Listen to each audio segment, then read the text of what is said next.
अस्सलाम वालेकुम स्टूडेंट्स। उम्मीद है आप सभी लोग खैरियत से होंगे। Here your instructor Mohammad Irfan Qayyum and welcome to my YouTube channel success breacher. तो बच्चों, पीएमसी ने अपना एमडी कैट सिलेबस 2021 काफ़ी देर से अनाउंस किया हुआ है और बहुत देर से बच्चे मेरे से क्वेश्चन पूछ रहे हैं कि सर इस टॉपिक के अंदर हम लोगों ने क्या पढ़ना है और इस टॉपिक के अंदर हम लोगों ने क्या पढ़ना है। बच्चे, पहली बात तो ये क्लियर कर लें कि ये पीएमसी है, मतलब जुस्सों की सरदार है। हर 6,000 फीस ली जाती है। कभी कहा जाता है कि हम आपकी फ़ीस भर देंगे, फिर कभी कहा जाता है कि ऑनलाइन होगा, फिर कभी वो टेस्ट प्रोवाइड किए जाते हैं 600 के, फिर कहा जाता है कि इनमें से आने ही नहीं है, ये सिर्फ प्रैक्टिस है। कभी कुछ तो कभी कुछ, अभी कुछ नहीं पता कि टेस्ट पे कैसे होने हैं, वो सेटल करवा भी पाएंगे या नहीं करवा पाएंगे। लेकिन फिर भी आप लोगों की जो क्वेरीज है, हम लोग उस तरफ चलते हैं कि टॉपिक कौन कौन से करने हैं।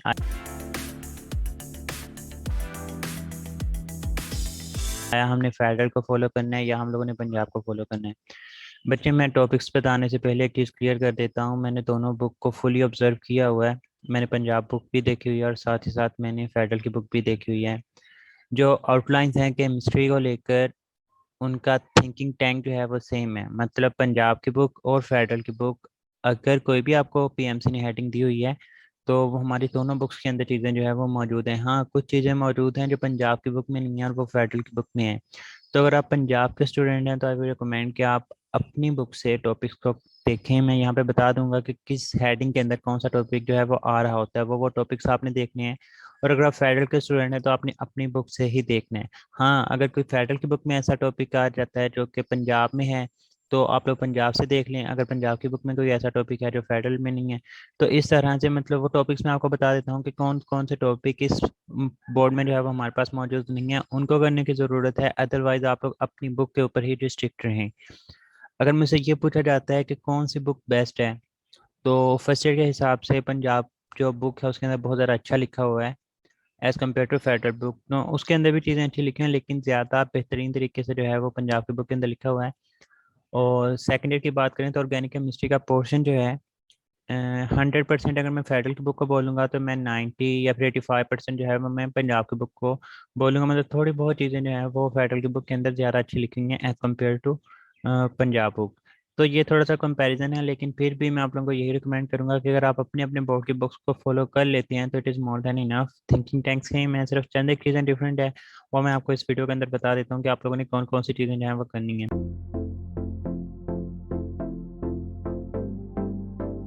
So let's start with the first unit। हमारे पास टॉपिक है introduction to the fundamental concepts of chemistry.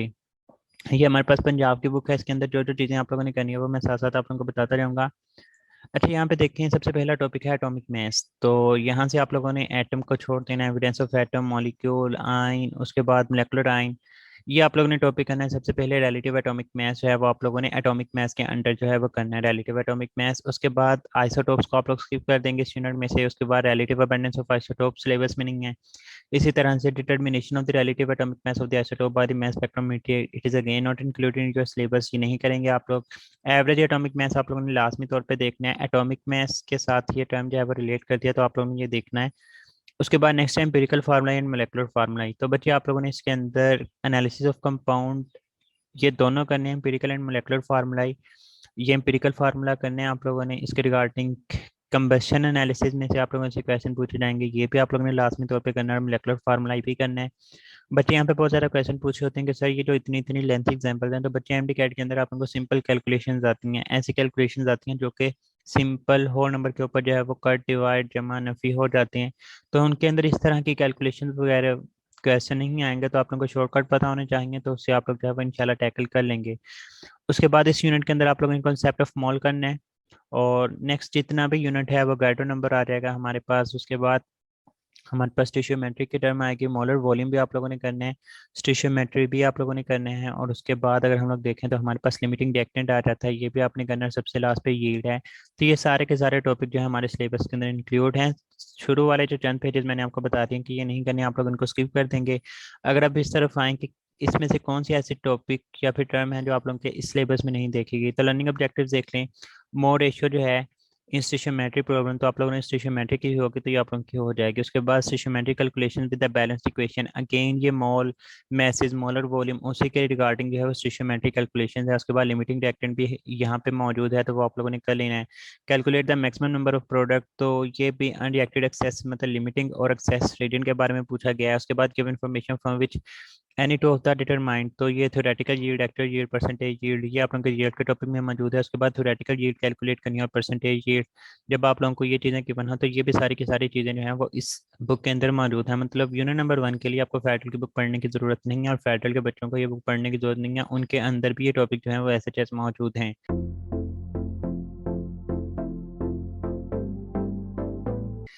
अब हम लोग मूव करते हैं यूनिट नंबर 2 एटॉमिक स्ट्रक्चर की तरफ। तो इसके अंदर क्या करना है और क्या नहीं, तो हम लोग डायरेक्टली चलते हैं अपने यूनिट नंबर 5 की तरफ। जी तो जनाब, ये हमारे पास है यूनिट नंबर 5। अब हम लोग इसकी लर्निंग ऑब्जेक्टिव्स को देखते हैं। सबसे पहले हमारे पास है describe the discovery and properties of proton positive raise. तो बच्चे आपने सिर्फ डिस्कवरी ऑफ प्रोटॉन इसके अंदर देखना है और उसकी प्रॉपर्टीज को जो है वो आप लोगों ने देखना है। तो आप लोग ये वाली चीज़ें जो है वो स्किप करे होंगे।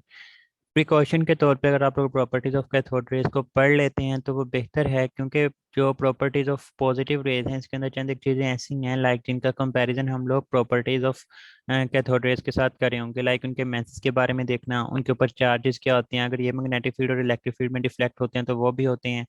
फिर ये जो है वो हमारे पास फ्लैशेस प्रोड्यूस करते हैं तो वो भी कर रहे होते हैं। इसकी चार्ट मैस वैल्यू जो है वो चेंज हो जाती है विद चेंज ऑफ गैस, लेकिन कैथोड रेज की जो है वो हमारे पास चेंज नहीं हो रही होती। तो ये प्रॉपर्टीज का आप लोगों ने कंपैरिजन लाजमी तौर पे देखना है। तो ये सिलेबस में है डिस्कवरी ऑफ प्रोटॉन और साथ में प्रॉपर्टीज ऑफ पॉजिटिव रेज, लेकिन आप लोगों ने प्रॉपर्टीज ऑफ कैथोड रेज भी जो है वो लाजमी तौर पे देखना है उसमें से। डिस्कवरी ऑफ न्यूट्रॉन एक्सपेरिमेंट, इसकी प्रॉपर्टी ये सिलेबस में नहीं है, ना measurement of charge mass value of electron, measurement of charge, ये कुछ भी नहीं है। हाँ, आप लोगों ने मास ऑफ इलेक्ट्रॉन जो है वो लाजमी तौर पे करना है। और ये टेबल बहुत ज़्यादा इंपॉर्टेंट है, properties of the fundamental particles, आप लोगों के इनके चार्जेस, रिलेटिव चार्ज, मास, इनके एरिया, मास इन एम, ये सारी की सारी चीज़ें जो है वो पता होनी चाहिए। उसके बाद other for model of atom जो है वो हमारे सिलेबस में नहीं है। उसके बाद प्लांस क्वांटम थ्योरी जो है वो हमारे सिलेबस में है। ये कहाँ से है, ये जो दूसरी हेडिंग है कि define photon as a unit of radiation energy, इसी के अंदर जो है वो आप लोगों ने प्लांस क्वांटम थ्योरी करनी है। आप लोगों से कोई भी थ्योरम पूछा जा सकता है, इनके रिलेशन पूछे जा सकते हैं, फ्रिक्वेंसी का एनर्जी के साथ क्या रिलेशन है, एनर्जी का वेवलेंथ के साथ क्या रिलेशन है, वेवलेंथ का वेव नंबर के साथ क्या रिलेशन है। तो ये सारी की सारी टर्म्स जो है वो आप लोगों को यहाँ पे पता होनी चाहिए। तो ये प्लांस क्वांटम थ्योरी जो है वो आपके सिलेबस में इंक्लूड है। उसके बाद बोहर मॉडल के जो पास्ट रिलेट हैं ये भी आप लोगों ने लाजमी तौर पे करनी है। उसके बाद derivation of radius and energy of revolving electron in nth orbit. तो बच्चे ये आप लोगों ने इनके जो फाइनल एक्सप्रेशंस हैं ये आप लोगों को लाजमी तौर पे पता होना चाहिए। मैं यहाँ पे अगर आप लोगों को हाईलाइट ही करवा देता हूँ कि हमारे पास आप लोग यहाँ पे कौन कौन सी चीज़ें जो है वो कर रहे होंगे। तो बच्चे यहाँ पे आप लोगों ने जो चीज़ें करनी है वो हमारे पास आ जाता है। ये जो रिलेशन नंबर 10 है ये आपको याद होना चाहिए, मतलब एग्जैक्ट इसके अंदर रेडियस का और वेलोसिटी के स्क्वायर का जो है वो इन्वर्स रिलेशन होता है, आप लोगों ने ये याद रखना है। उसके बाद ये जो हमारे पास पूरे का पूरा कांस्टेंट फैक्टर है इसकी वैल्यू क्या है, वो हमारे पास 0.529 एंगस्ट्रम है। और एग्जैक्ट आर रेडियस का जो रिलेशन है वो क्या होता है, ये वाली चीज़ें जो है वो आपको यहाँ से पता होनी चाहिए। और ये फाइनल एक्सप्रेशन कि R2 माइनस R1 जो है वो less than R3 minus R2 is less than R4 minus R3, ये आपको पता होना चाहिए। इसके अलावा आपको इसमें से कुछ भी करने की जरूरत नहीं है। एनर्जी ऑफ रिवॉल्विंग इलेक्ट्रॉन की बात करें तो इसके अंदर आपको एनर्जी का फाइनल रिलेशन पता होना चाहिए। उसकी वैल्यू किलो जॉल पर मोल में क्या है और जॉल के अंदर क्या है, ये वैल्यूज आपको पता होनी चाहिए। और उसके बाद ये जो फाइनल रिलेशन लिखा है कि E2 minus E1 is greater than E3 minus E2 greater than E4 minus E3, ये करने की जरूरत है। और यहाँ पे एक वैल्यू लिखी है कि जो हाइड्रोजन होता है हमारे पास उसकी आयनाइजेशन एनर्जी क्या होती है, ये चीज़ें आपको करने की जरूरत है। किसके अंदर आप लोगों ने करनी है, ये इसके अंदर करनी है define photon as a unit of radiation energy. उसके बाद स्पेक्ट्रम आप लोग नहीं करेंगे, कुछ भी नहीं यही करना। उसके बाद हाइड्रोजन स्पेक्ट्रम जो है वो आप इस हेडिंग के नीचे करेंगे कि describe the hydrogen atom using the quantum theory. तो आप लोग यहाँ पे हाइड्रोजन स्पेक्ट्रम को जो है वो आप लोग इस्तेमाल करेंगे। तो ये सारी के सारी सीरीज, इनके रीजन क्या क्या होते हैं, ये सारी की सारी इन्फॉर्मेशन जो है वो आप लोगों को पता होनी चाहिए। तो हाइड्रोजन स्पेक्ट्रम आप लोग करेंगे। उसके बाद इसके अंदर ऐसा कुछ भी नहीं लिखा हुआ है, सिर्फ यही चीज़ें लिखी हुई हैं कि अगर हमारे पास फर्स्ट ऑर्बिट में आके गिरेगा तो वो लाइमन सीरीज होगी, सेकंड बाल्मर, थर्ड पार्सन, चौथी ब्रैकेट और पांचवी जो है वो पॉइंट सीरीज होगी। उसके बाद ये वेव नंबर की कैलकुलेशन में से जो आपने वैल्यू याद रखनी वो हमारे पास है रेडबर्ग कांस्टेंट, ये 1.09678 इंटू 10⁻⁷ इसको रेडबर्ग कांस्टेंट बोलते हैं। और इसके यूनिट क्या होते हैं पर मीटर, ये चीज़ें आप लोगों को पता होनी चाहिए। उसके बाद यहाँ पे लाइमन सीरीज और बाल्मर सीरीज की कैलकुलेशंस लिखी हुई हैं। यहाँ पे जो इंपॉर्टेंट टर्म है वो हमारे पास है लिमिटिंग लाइन। लिमिटिंग लाइन क्या होता है कि जब भी आपके पास इनफाइनाइट ऑर्बिट से लोअर ऑर्बिट के अंदर आके हमारे पास जंप करता है तो इसको हम लोग जो है वो लिमिटिंग लाइन का नाम दे रहे होते हैं। डिफेक्ट्स आप लोग नहीं करेंगे, ये इंपॉर्टेंट है पैराग्राफ। हमें पता है कि बालमर सीरीज जो दूसरी रीजन्स होते हैं वो विजिबल में लाइक करते हैं, लेकिन ये हमारे पास यूवी रीजन के अंदर जो है वो लाइक कर रहा होता है। तो ये यहाँ तक आप लोगों ने करना है, डिफेक्ट्स करने की जरूरत नहीं है ना, एक्सरेज आप लोगों ने करना है, एटॉमिक नंबर, उसके बाद ये wave particle nature of matter कुछ भी करने की जरूरत नहीं है ना, experimental verification, Heisenberg uncertainty principle भी हमारे सिलेबस में नहीं है। उसके बाद कॉन्सेप्ट ऑफ ऑर्बिटर यहाँ से आप लोग स्टार्ट करेंगे और at the end of this unit आप लोग ये सारे का सारा जो है वो कर रहे होंगे। So let's move to this syllabus में आपको बताता हूँ कि कौन कौन सी चीज़ें कर रहे होंगे। तो discovery and properties of proton हम लोगों ने देख लिया, photon as a unit of radiation energy, इसके अंदर प्लस क्वांटम थ्योरी आ जाएगी सारी की सारी। और जो टॉपिक्स मैंने आपको बताए हैं, कॉन्सेप्ट ऑफ ऑर्बिटल, ये अभी हमने ऊपर देखा, कॉन्सेप्ट ऑफ ऑर्बिटल की हेडिंग जो है वो हमारे पास यहाँ पे मौजूद थी, तो हम लोग यहाँ पे कॉन्सेप्ट ऑफ ऑर्बिटल को जो है वो कर रहे होंगे। ये आ जाती है आपके पास कॉन्सेप्ट ऑफ ऑर्बिटल। उसके बाद आ जाता है कि एनर्जी लेवल्स, एनर्जी सब लेवल्स एंड एटॉमिक ऑर्बिटल्स, तो ये बेसिकली प्रिंसिपल एज मोडल और मैग्नेटिक क्वांटम नंबर की बात की जा रही है। उसके बाद एसपी-डी ऑर्बिटल की शेप्स कैसी होती हैं, hydrogen atom using the quantum theories के अंदर आप लोग हाइड्रोजन स्पेक्ट्रम करेंगे। फिर आप लोगों के पास ये प्रिंसिपल्स मौजूद हैं इलेक्ट्रॉनिक कन्फिग्रेशन लिखने के लिए, और सबसे लास्ट पे आप लोगों को electronic configuration of first 36 elements जो हैं वो हमारे पास आनी चाहिए। तो इस तरह से आप लोगों का ये जो एटॉमिक स्ट्रक्चर का यूनिट है ये कंप्लीट हो जाता है। इसमें भी फेडरल की बुक पढ़ने की कतन भी ज़रूरत नहीं है।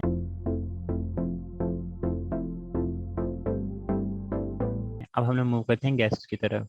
जी तो बच्चे अब नेक्स्ट यूनिट है हमारे पास गैसेस। गैसेस के अंदर सबसे पहले आ जाता है प्रॉपर्टीज ऑफ गैसेस। तो आप लोगों ने ये जो यूनिट स्टार्ट करना है तो प्रॉपर्टीज ऑफ गैसेस भी आनी चाहिए, प्रॉपर्टीज ऑफ लिक्विड्स भी आनी चाहिए, और प्रॉपर्टीज ऑफ सॉलिड्स भी आनी चाहिए, क्योंकि अगर लिक्विड और सॉलिड के अलग अलग यूनिट्स हैं तो उनके अंदर भी ये चीज़ें इंक्लूड हैं। तो आप लोगों ने यहीं से प्रॉपर्टीज ऑफ गैसेस, लिक्विड और सॉलिड जो है वो आपको फिंगर टिप्स के ऊपर होनी चाहिए।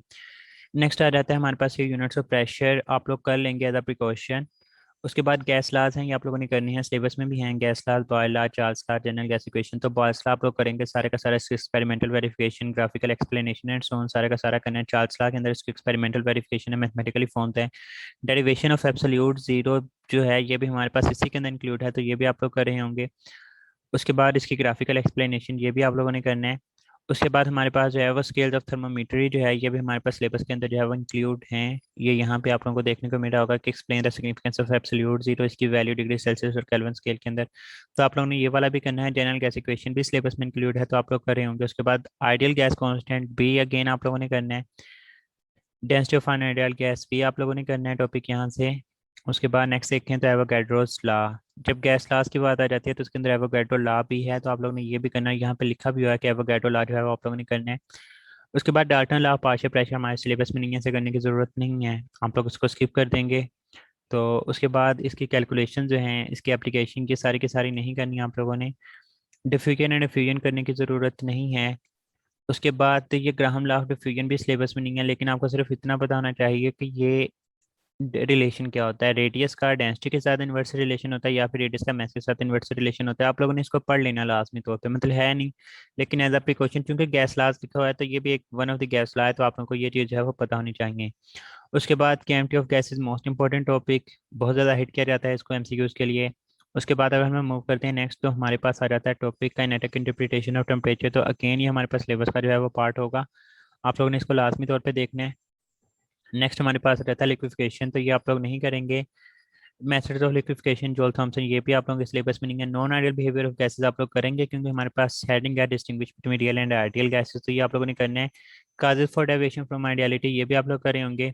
Wonder Waals equation for the real gases, ये सिलेबस में तो नहीं है, लेकिन अगर आप एज अ प्रिकॉशन इसको कर लेते हैं तो ये चीज़ है वो बेहतर है। बच्चे जब मैं कहता हूँ कि एज अ प्रिकॉशन, तो इसका मतलब ये है कि ये सिलेबस में नहीं है, लेकिन पीएमसी के ऊपर किसी भी तरह से इतबार नहीं किया जा सकता। लाइक उन्होंने किस तरह से 600 लेके टेस्ट वगैरह आप लोगों को प्रोवाइड किया, फिर कहते हैं कि ये आने ही नहीं है, तो वहाँ पे एमसीक्यूज देके कहते हैं कि ये सिलेबस में था, ये नहीं था। तो बेहतर है जो चीज़ें यहाँ पे रिलेट करती है ना, ideal and non ideal relate कर रहे हैं, तो हमारे पास ये आइडियल गैस इक्वेशन ही है बेसिकली, तो आप लोगों को ये चीज़ जो है वो आनी चाहिए। रिकमेंड कि आप लोग ये लास्ट में करें, यहाँ तक आपका यूनिट जो है वो कंप्लीट होगा। नेक्स्ट ये जो प्लाज्मा है ये आप लोगों के सिलेबस में नहीं है, तो हम लोग इससे नहीं करे होंगे। आइए अब हम लोग इसके लर्निंग ऑब्जेक्टिव देख लेते हैं। तो postulates of chemistry of gases के अंदर आप लोग इसके पास लेट पढ़ेंगे। फिर motion of a particle of a gas according to kinetic theory, तो किस तरह की मोशन शो करती है वो, हमारे पास रैंडम मोशन शो कर रही होती है। तो इसी तरह के आप लोगों की काइनेटिक थ्योरी के पास रिलेट की ही सब हेडिंग बना दी गई है। उसके बाद state the value of standard temperature and pressure, तो 25 डिग्री सेल्सियस 1 एटीएम होती है, ये आपको वैसे पता होना चाहिए। Describe the effect of changing pressure on the volume of the gas, तो ये बेसिकली बॉयल्स लॉ की बात की जा रही है। Changing temperature on the volume of the gas, ये चार्ल्स लॉ की बात की जा रही है। एब्सोल्यूट जीरो के अंदर आप लोग एब्सोल्यूट जीरो को देखेंगे। उसके बाद सेल्सियस, केल्विन और फ़ारेनहाइट स्केल का आपको पता होना चाहिए। उसके बाद कहता है कि आइडियल गैस इक्वेशन आप लोगों ने बनानी है using the Boyle, Charles and Avogadro law. तो आइडियल गैस इक्वेशन भी हमने देख लिया। उसके बाद आइडियल गैस कांस्टेंट आर के डिफरेंट यूनिट्स, उनकी वैल्यूज को हमने देख लिया है। Distinguish between the real and ideal gases, तो ये वाली टर्म भी हम लोगों ने यहाँ पे देख ली है। तो ये वाली चीज़ें जो है वो आप लोग यहाँ से कर रहे होंगे। उसके बाद नेक्स्ट टॉपिक आ जाता है लिक्विड्स। इसके अंदर चंद एक टर्म्स ऐसी हैं जो कि आप लोगों को फेडरल से मिलेंगी। हम लोग पहले यहाँ से देख लेते हैं कि आपने कौन सी करनी है, फिर फेडरल की बुक में मैं आपको बता देता हूँ। सबसे पहले आप लोगों के पास है प्रॉपर्टीज ऑफ लिक्विड, तो वो हमने चैप्टर नंबर 3 में ही देख लिया। प्रॉपर्टीज ऑफ लिक्विड आप लोगों ने करनी है। नेक्स्ट हमारे पास है इंटरमोलेकुलर फोर्सेज। तो इंटरमोलेकुलर फोर्सेज के अंदर आप लोग ये सारी के सारी 4.1 dipole dipole forces, dipole induced dipole forces, जिनको डेबाई फोर्सेज भी बोला जाता है, instantaneous dipole induced dipole forces करेंगे। और इनके ऊपर फैक्टर्स कौन से इफेक्ट करते हैं ये भी आप लोगों के सिलेबस में जो है वो फिर हमारे पास इंक्लूड होंगे। उसके बाद हाइड्रोजन बॉन्डिंग आप लोगों ने करना है, तो ये हमारे पास हाइड्रोजन बॉन्डिंग जो है वो सिलेबस में आ जाएगा सारे का सारा। और नेक्स्ट ये सारी की सारी उसकी प्रॉपर्टीज और एप्लीकेशन भी जो है वो हाइड्रोजन बॉन्डिंग के आप लोग कर रहे होंगे, तो ये सारे का सारा हमारे पास सिलेबस के अंदर इंक्लूड होगा। नेक्स्ट हमारे पास जो है वो इवेपोरेशन भी यहाँ पे सिलेबस के अंदर गिवन है। तो आप लोग इवेपोरेशन को जो है लाइक यहाँ पे देखें इवेपोरेशन, तो आप लोग इवेपोरेशन भी करेंगे। उसके बाद वेपर प्रेशर भी सिलेबस में इंक्लूड है। और मेजरमेंट ऑफ वेपर प्रेशर ये करने की ज़रूरत नहीं है। मैथमेटिक मेथड, बॉइलिंग पॉइंट के क्या होता है, इसके फैक्टर्स कौन से होते हैं, ये वाली चीज़ें आपको, बॉइलिंग पॉइंट, एक्सटर्नल प्रेशर, ये वाली सारी की सारी चीज़ें जो है वो आप लोगों को यहाँ पे पता होनी चाहिए। उसके बाद ये energetics of phase change syllabus में नहीं है। Change of state and dynamic equilibrium के नहीं है। लिक्विड क्रिस्टल हमारे सिलेबस में नहीं है। यूजेस ऑफ लिक्विड क्रिस्टल, तो यहाँ तक आपका लिक्विड का पोर्शन कंप्लीट हो जाता है। लेकिन जो चीज़ें आपको बताएंगे सिर्फ वही करेंगे, ये लिक्विड क्रिस्टल वगैरह आप लोग सिलेबस के अंदर नहीं कर रहे होंगे। अब हम लोग देखते हैं कि फेडरल की बुक के अंदर कौन कौन सी हेडिंग मौजूद है। उससे पहले हम लोग यहाँ से देख लेते हैं। कहते हैं simple properties of liquid diffusion compression, ये फेडरल की बुक में है। मैं आपको वो दिखा देता हूँ कि क्या क्या करना है। उसके अलावा वेपरेशन, वेपर प्रेशर, बॉइलिंग पॉइंट, ये सारी की सारी हमारी पंजाब की बुक में भी है।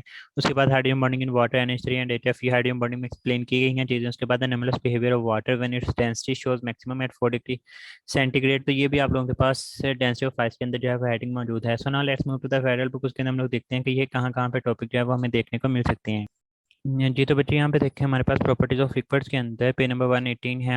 आप लोग फेडरल के अगर स्टूडेंट हैं तो वहाँ पे नंबर 111 बनता है। उसका देखें डिफ्यूजन है, compression, expansion, motion of molecule, space between them. उसके बाद इंटरमोलेकुलर फोर्सेस, काइनेटिक, ये सारी की सारी टर्म्स जो हैं यही आप लोगों से यहाँ पे पूछी गई हैं। तो आप लोगों ने फेडरल की बुक से सिर्फ ये वाली चीज़ें करनी है। बाकी सारी की सारी चीज़ें जो इस यूनिट में मौजूद हैं वो आपके पंजाब की बुक में भी मौजूद हैं। तो आप लोगों ने वहीं से गो थ्रू करना है। सो ये हमारे पास है वो लिक्विड पोर्शन कंप्लीट हो जाता है।